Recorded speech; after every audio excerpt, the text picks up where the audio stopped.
Yo, what's going on? It's someone that's known here, and welcome back to another story time. Now, this video is like half story time and half information / awareness. Because the thing is, I still see this. I still get questions about it to this day. But basically, you get anxious and take acid or just about any psychedelic that isn't something like DMT only after like a couple days after your trip. Now, I did this 3 days after my first 1P LSD trip with Evan, which I recommend checking out. It's called My First Time Trying 1P LSD. And I already knew and had an idea it wouldn't be nearly as strong, but Evan was optimistic and thought we would at least have something close to where we were with our first trip. But as you'll hear, that really wasn't the case. Either way, this story is somewhat eventful, but hopefully it can spread some awareness out there so you aren't necessarily wasting a tab or whatever and get the most out of your trip.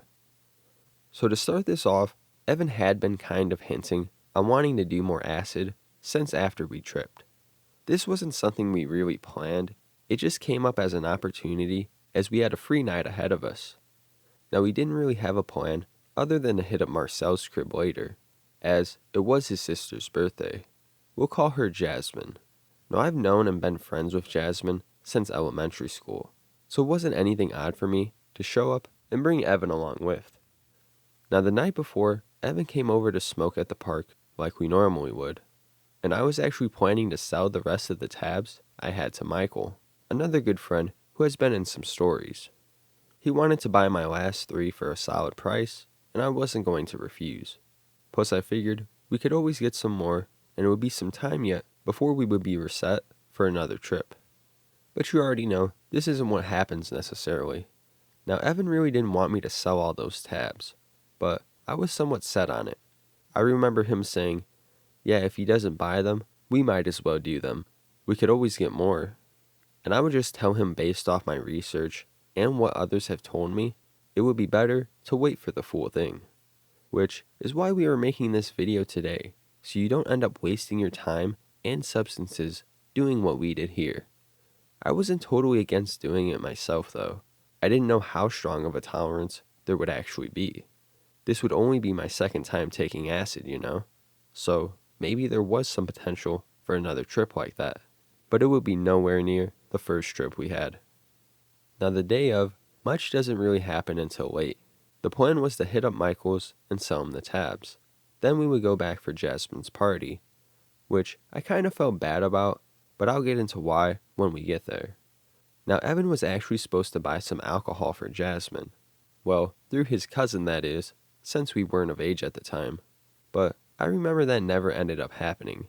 I expected Evan to come through mid-afternoon or something like that, but he ended up sleeping up until about 6.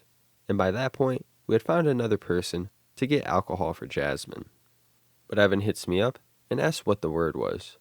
I told him and said I still needed to get those tabs to Michael. And I was texting Michael at the same time, and like literally at the same time, they both sent me a text. From Evan, he was like, hey, you low-key want to get lit and take a tab? And then from Michael, he changed his mind and told me he just wants to buy one. So it was like the universe was aligned perfectly in that moment, and we were just meant to take a tab with a tolerance this night. At that point, I was filled with excitement to trip again, and just said fuck it, why not? So Evan slides to scoop me, and we then head over to Michael's crib. Now I was actually thinking us 3 could trip together, possibly kick it at Michael's crib after Jasmine's party. But Michael would end up telling us that he wanted to solo trip for this, which, at this point, Michael was more experienced than Evan and I, but that would quickly change. But wanting to solo trip is respectable, and we would let him off into his own world. We got to his crib, saw him for a bit in the backyard, the same backyard I got stupid wasted on the 4th of July, a story you can find on the channel. But we chat for a bit. I remember Michael saying that he may be getting some DMT soon, but I don't think that ever happened. And he also told me that the tabs should be on aluminum foil, as I didn't even think about it, but the tabs did come in a plastic packaging, and you can see remnants of where the tabs were on the plastic. Evan would later just put his tongue on the plastic, trying to get some more effects, but it didn't do shit. We had popped the tabs as we headed to his crib, so they were slowly dissolving throughout the course of this. Now what also happened to be aligned this night was all of our tolerances. Michael's probably a bit more though. I didn't know it at the time, but Michael had took acid a couple nights before this, and he had no idea about how tolerance can play a role like that. Coincidentally, he had always taken acid between long enough periods. So this dude would be hitting me up later, thinking that the tab was weak or just boof. But simply, he would have a lackluster trip like Evan and I were about to. So we peace out with Michael, and we wish him a good trip.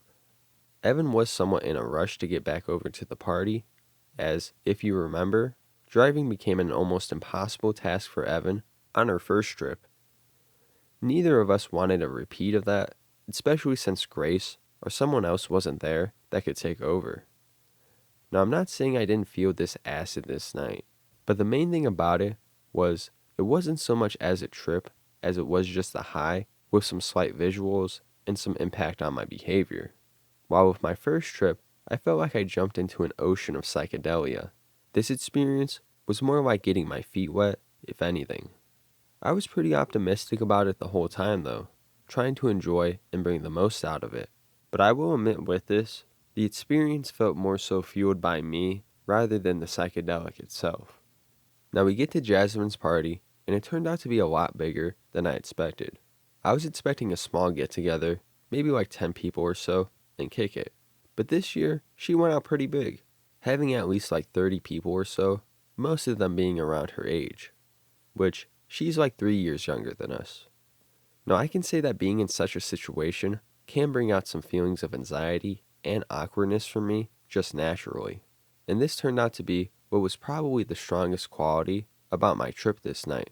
I felt like these feelings were somewhat exemplified, like I felt sort of alien, if that makes sense. I think Evan did somewhat too, but he held things together better than me. Like, my mind kept thinking and remembering, man, I'm on this tab right now, being highly analytical, having all these thoughts, and I'm overall different from everyone else right now. And this is what I meant by feeling kind of bad. I didn't necessarily want to show up fucked up off something at her party.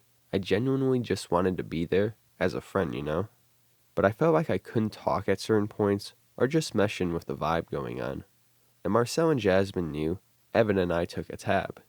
But thing was, they really had no idea what the experience was like, which I think that contributed heavily to me feeling like things were alien.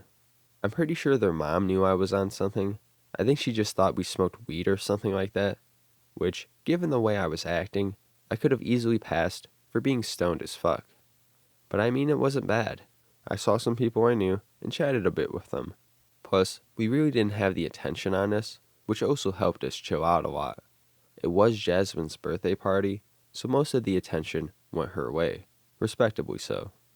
And there was some food, presents being opened, you know, your pretty standard party. Not a stupid getting drunk wasted party, but a casual birthday party for a young teenager. But I'm pretty sure later she would end up getting into some alcohol, but we wouldn't be around for that. But we stayed like a good 2 or 3 hours before we decided to venture off elsewhere for a bit. Because Evan and I did talk and did note it was nowhere near where it was the last time we did it. Evan said he felt fine to drive, which is something I strongly don't recommend.